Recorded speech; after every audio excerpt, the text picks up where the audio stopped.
Just take a deep breath in and a deep breath out.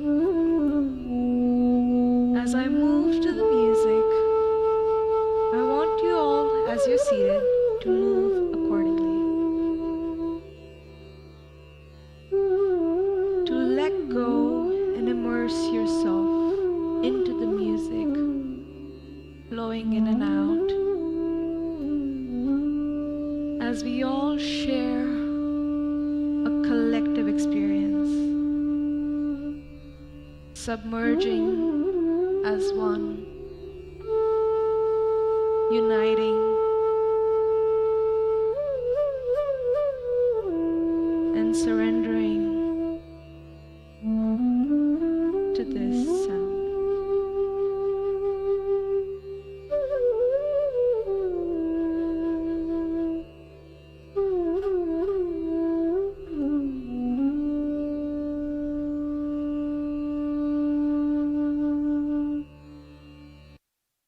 Now, just with a show of hands, how many of you here felt like that experience was somewhat liberating and freeing in a way? Wow, that's a few of you. So what really did this freedom feel like? Was it the motion and the movements? Was it this sense of expressing yourself? Maybe it was the sense of surrendering to the flow of the music and completely letting go, losing yourself in an experience, or perhaps even finding yourself. Whatever this feeling is, I want you to carry it and let it sink in. Maybe in order to encapsulate it, think of a few words that help you understand and recognize what this feeling is. Now, for today's theme of this event, being connecting the dots, there are two dots that I want to connect. The first one being freedom, as you may have already guessed, and the other being self-realization. These two dots don't just connect, they're essentially the same exact path. And the reason I want to talk about this today is because growing up, I've always had this really strong yearning to want to just be free to be who I am, to make my own choices and live my life the way I want. Growing up in India, I was born female, and this limited a lot of my choices and independence. I had a lot of external forces that had a lot of power and control over me and the amount of independence that I could have in my life. So I felt really limited and constricted in the kind of freedom that I could feel. And so wanting to be myself lied at the core of my striving. I decided to gain agency of my life instead of surrendering to these external forces that constricted me, and I decided to take control of all the choices, and acting out of my own volition meant freedom. Gaining this sense of agency and trying to take control of my life was about freedom for me. Now, autonomy is when an individual acts as a conscious, rational, and active agent in their lives. And autos here meaning self and nomos meaning law. So this sense of self-governance and self-rulership, where I demonstrated this sense of taking control of my life, for me was gaining agency equal to freedom. And I think all of us here, as autonomous psychic entities, really resist losing our ego, identity, and the sense of independence that our agency gives us. We want to hold on to it. Because I identify strongly with my ego. I don't want to let go of my independence. I don't want to let go of my agency, because that, for me, is freedom. So why does a lot of liberation philosophy somehow talk about annihilating this ego, letting go of it, in order to achieve a more spiritual kind of liberation, so to say? What are we really supposed to do with our ego? Do we keep it or do we let it go? Now, what I want to talk about today is that actually freedom, like just because you have agency in your life, doesn't necessarily mean that you have a sense of freedom. This is because who exactly is this I that is making those choices? Is it really your true self? And what lies at the very crux of my talk is that freedom isn't something that you just have because you can make your own choices, but it is something that is achieved through the process of self-realization. By discovering who you truly are, that is when you gain freedom, not just because you can do whatever you want. Now, By explaining this process of self-realization, I'll also try to resolve this contradiction that we were experiencing with the ego and what to do about it. Moksha is this concept of liberation and freedom in Hindu philosophy, which emphasizes this process of Atma Janna, which means that you're supposed to discover your soul-like essence in order to gain this more spiritual kind of liberation. But this also talks about transcending desire and ignorance in that process. Ignorance I can understand, but desire? Like, we all associate whatever we desire, the things that we want, making choices to get what we want with freedom. So letting go of desire doesn't make sense. How exactly does that help us in any way to gain a sense of freedom?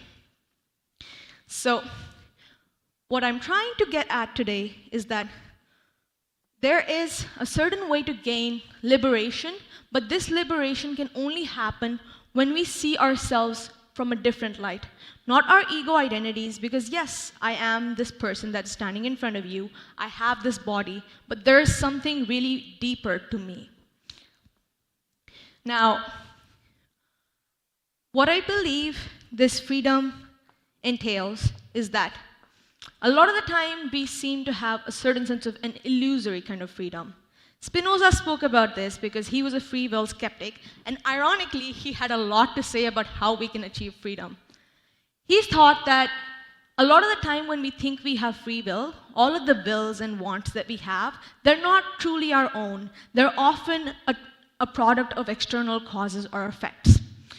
Maybe we want this Prada bag. Why do we want this Prada bag in that store? Is it really stemming from within us, or are those external forces trying to tell us the things that we should want? Why do I want another puff of a cigarette? Is that really my freedom? Do I want to watch Netflix all day? Is that really my freedom? So the way Spinoza described gaining freedom, he said that we can get this through reason alone. When we can dispel this sense of ignorance of what causes are leading us to want certain things, we can truly come to the recognition of what is the adequate cause by gaining this adequate knowledge.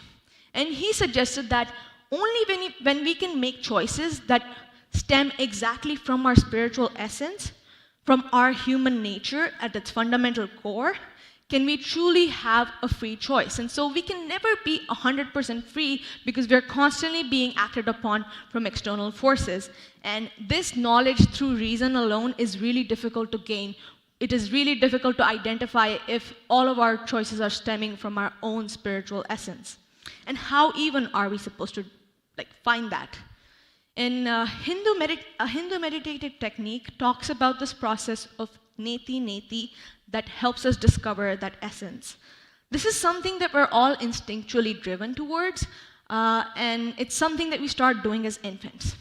Neti neti means not this, not that, not that. It's a sense of disidentification which allows us to identify ourselves. So for an infant, their consciousness and their sense of identity is completely immersed into experience. It's united with the mom's breast. It cannot differentiate itself from the mother, from the chair right there, from the stage right here. It's all one. So the child starts doing this from a really young age where it's like, no, that's not me, my mom's not me, and this is me. Lacan described this sense of gaining this egoic identity with the mirror stage. The first time a baby looks at itself in the mirror, it can identify, oh, this is me. This is what people are seeing. I am this body. I am this name that people are calling me. And it starts having this egoic identification. So before this, the baby was in a pre-egoic state, and now it has this ego. The thing is that in order to gain this recognition of our true self or soul, we only have to continue to do this process that we've already been doing forever. We just have to take it beyond our ego. And most people get stuck at this identification. They don't go beyond in this process to discover something major. They get stuck at this identification with the reality in front of us. And in Hindu philosophy, this reality in front of us is actually an illusion. It's called Maya. But it's not totally an illusion, because when we come to the recognition of that essence, we can start to see things more clearly. Now, with the neti neti process, all you do is you keep continuing to do that until you gain this recognition of some kind of pure consciousness, pure awareness of who you are, And it's at this extreme sense of essential realization where your Atman, which is the soul, is 100% connected to Brahman, which is God, the universe, whatever word you'd like to use it. And so your soul is almost this godlike essence, and most of us really struggle to become these godlike people. We have it in all of us, but most of our choices aren't so godlike. So, but the problem is that if you stay at that destruction of everything, where you've destroyed and you're like, no, this is not me, this body is not me, this name is not me, and you don't come back into the real world, you're almost like a vegetable. You can't make your own choices, somebody calls you your name, you don't respond to them. What's the point of that realization? The thing is that after this post-egoic state, you're supposed to come back into reality. But when you come back, it's not like the infant where the consciousness was completely immersed into experience. It's that experience is immersed into consciousness. Because now you've discovered this blueprint of who you are. So every single thing in your environment, you can learn slowly which one resonates with your essence more, and slowly start embodying aspects of it. Now, this is something similar to something that Dabrowski described in his process of positive disintegration. He suggested that most people don't really have a personality. We might think otherwise. We probably all think we're all different people, we have our own identities, we're separate from each other, and we have our own unique style. But he suggested that not everybody has it, and it's something that we have to achieve through a process of positive disintegration. He said that most people are at two lower levels of factors. The first one being lower biological impulses to self-gratify, where we think our self-interest is something that we're striving towards. Not the self of the soul, but the self of the ego. This is the ego before having that realization. This is where we're driven by competition, with this dog-eat-dog mentality. All we want to do is gratify our ego and go get what the hell we want. And by gaining this sense of independence, we assume that we have freedom. But not really, because you're an animal and you're being driven by those animalistic lower biological impulses. On the other hand, there are individuals that are completely driven by socialization. Their identities aren't distinct from any other individual. They conform to social norms. Everybody cries at a funeral, so I'm going to cry at a funeral. Their reactions to their environment are not distinct. Most people usually stay at these two levels. But what Dabrowski described with his process of positive disintegration, which is similar to this neti-neti process, is that when we let go of things that don't really identify with our higher self or our spiritual self, we come to this destructive element where we transform ourselves and become who we truly are at that essential level. I constantly feel like there's something within me that I'm trying to kill all the time. This feels to me a transformational element of my identity. I'm trying to let go of things that don't truly represent me, and at the same time, creatively identify with things that do. It is a creatively destructive process. Now, we've spoken a lot about desire, our wants. What really do we think the spiritual want would be? Because moksha is about letting go of desire, letting go of the wants that drive us towards these more animalistic passions. What do you think our soul might truly crave? Because moksha, when you realize the spiritual essence, is walking this really tightrope between desire, where we want things, where we crave things in this more illusory sense of worldly desires, and death. Because if you don't have any will, you don't have any choices, you don't act, you go towards death. You're technically a vegetable. So what do you think this middle ground might be? Any guesses? Maybe not. Let me spoil it for you. This is love. Why is love something that sets us free?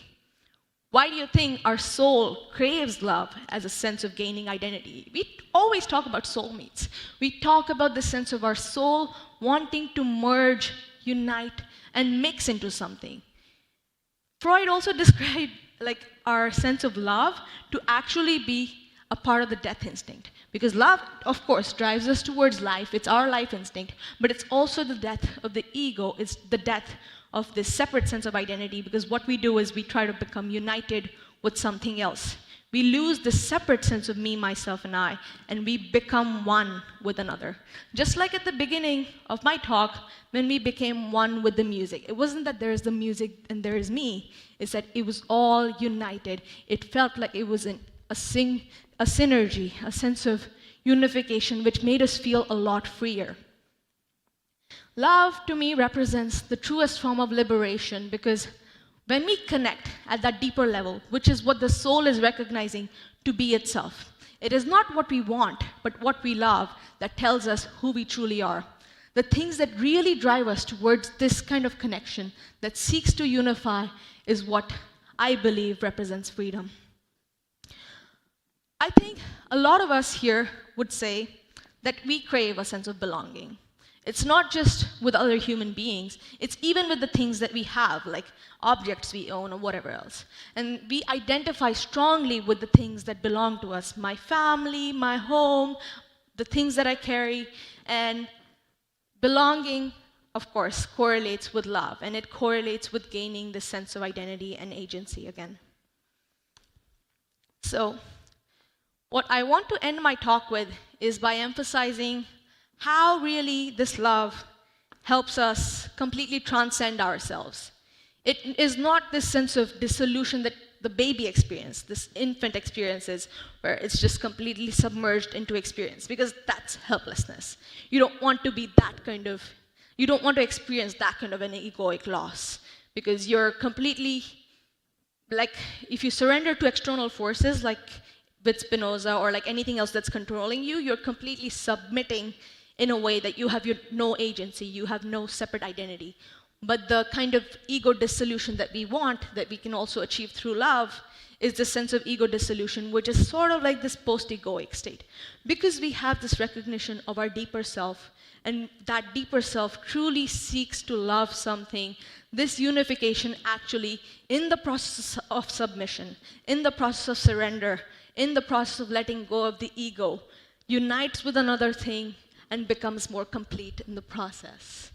And maybe the more we learn to love and the more we learn who we are through that process, maybe one day we can say that I am what I am and I am truly free.